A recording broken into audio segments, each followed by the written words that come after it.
This is the first time that we know of in Quebec that a criminal code case was brought against any kind of unaccredited zoo or exotic animal facility.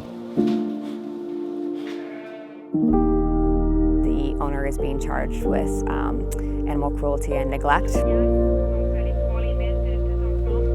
We assisted with Montreal SPCA. Our part here is to basically take over the care of all the animals on site.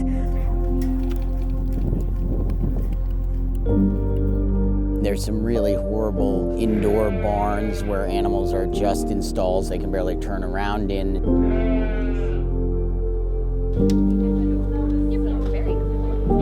A lot of these animals are not cold weather species, so the zoo keeps a lot of the animals in here during the long part of the year that they're actually not open to the public, which means this is where some of these animals spend the majority of their lives.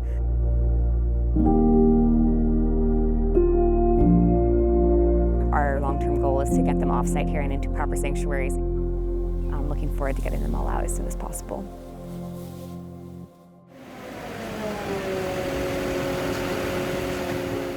In the back here, we've got our first 2 tigers loaded.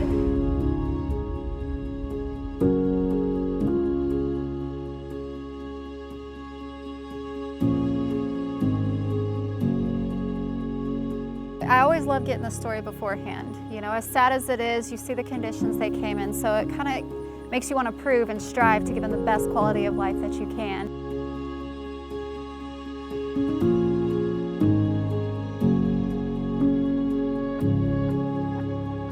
And seeing that you're able to do it and seeing them relax and enjoy it is like the best reward you can get.